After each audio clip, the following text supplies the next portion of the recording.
history nerds and historians. My name is Krystina, and this is Effed Up Cryptozoology. This is where we talk about a tidbit about a cryptid, or sometimes cryptids, that's super fucked up. So today we are still in Scotland to talk about two pretty well-known cryptids, the Kelpie and the Selkie, because we love slant rhymes over here.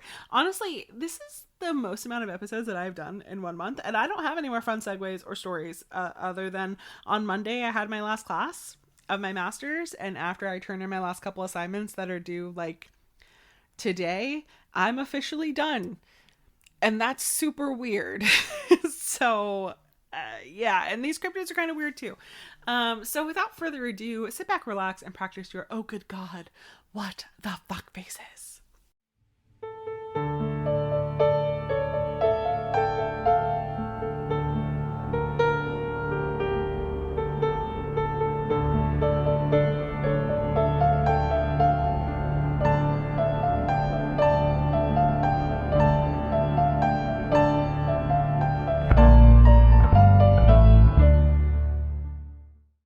So picture this.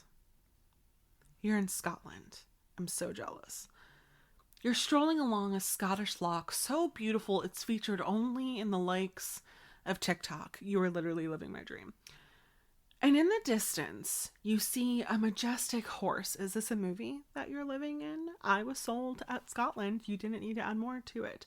You approach this wild, darker colored horse with this beautiful flowing mane. Its eyes are so captivating, and for some reason, even though you've never ridden a horse before, you climb on its back.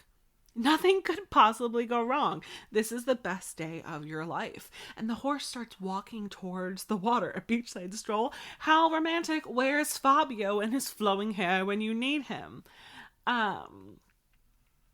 But then the horse, it doesn't stop. It keeps going deeper into the water, and its legs have become fully submerged. And as its tail enters the water, you hear a clap of thunder right above your head. It sounds like it's coming from the water itself. And now it's getting a little weird. So you try to get off this horse, but you can't, because the hair that covers its body is sticky. And the more that you struggle against it, the more stuck you get. And the horse takes you deeper and deeper into the water. And you're never seen again, because you have become yet another victim of the Kelpie. I'm so sorry. That sounds really difficult that you went through that, but at least it happened in Scotland.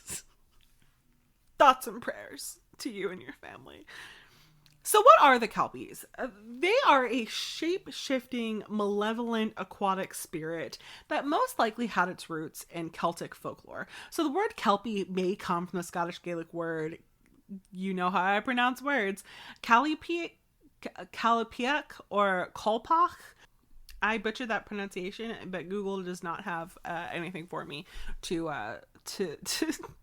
pull off of. But those words that I very awfully pronounced translate to like cult relatively. So the Kelpie typically takes the shape of a horse to lure people in. They're typically black or dark brown or gray, and they're said to have hypnotic eyes that just draw you in.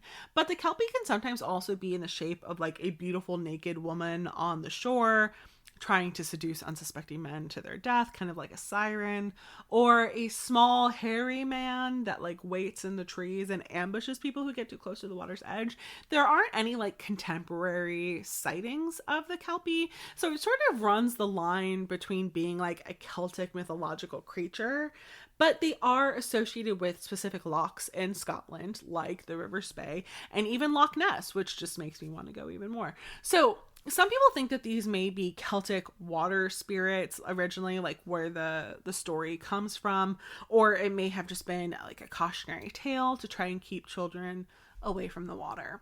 The Kelpie is so popular that in Scotland in 2014, they revealed two 30-meter high horse head sculptures in Helix Park in Falkirk, Scotland, called the Kelpies. But another popular water shapeshifter that you'll see or you'll hear stories of in Scotland is the Selkie.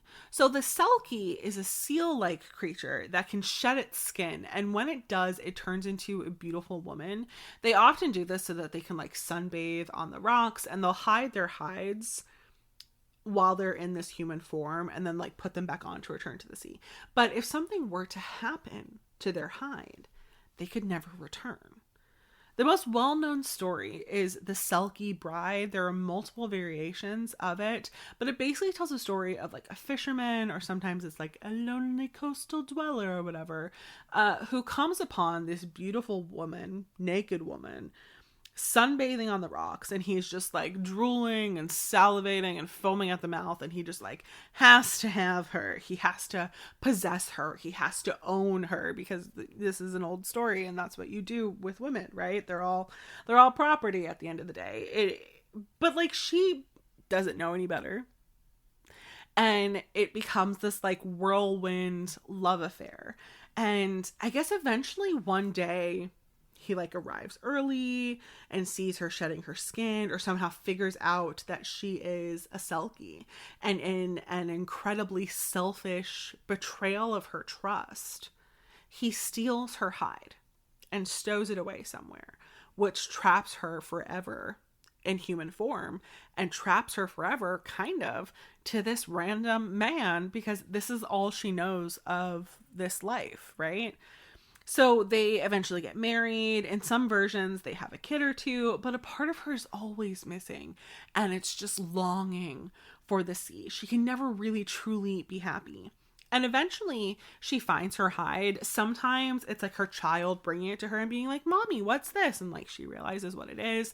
Other times it is through her like snooping through stuff or cleaning, and she just happens upon it. She realizes that her husband betrayed her, and even though she had like a relatively happy life with her husband and sometimes her children, depending on the story, the urge to return to the sea is irresistible, and eventually she succumbs to it, and her husband and her children watch from the shore as she swims away, never to be seen again, and they are just so heartbroken over the entire thing. Like the Kelpie, there aren't really any like contemporary sightings of the Selkie, but there are some places that are strongly associated with them, like the Orkney Islands and the Shetland Islands off the coast of Scotland. There are also some Irish stories, specifically in Donegal and Kerry, that have to do with Selkies. And even in Iceland and the Faroe Islands off the coast of Denmark, they have stories about the Selkie, or at least creatures that are really similar to the Selkie. As far as origins go for the Selkie, a lot of people believe that it stands basically for the sea, the ever-changing body that it is, and the irresistible longing that you'll find in maritime communities. It could also be like the lost loves that get lost in the sea, you know, that you just watch go off and then they never return. But it also speaks a lot on like love and longing and a sense of home. It's also tragedy and unpredictability, and knowing that there are some things in the world that are wild and magical that cannot be controlled or possessed, no matter what you do to try and hold them down. And that is where we're going to leave it today, friends. I think that this is a pretty good transition story to get us back into our like normal realm of mythology with our penultimate 11th episode of Cryptmas. Tomorrow, for the final day of Cryptmas, we will be doing a story that has kind of like a historic twist that's really fun, and ended up being like kind of my favorite story of this whole thing. So hopefully you'll tune in for that. And as always, if you like what you heard and want to hear more, please consider subscribing or leaving a review or joining my Patreon. And remember, friends, history may be watching you, so don't fuck it up. And be careful of the woods and the waters.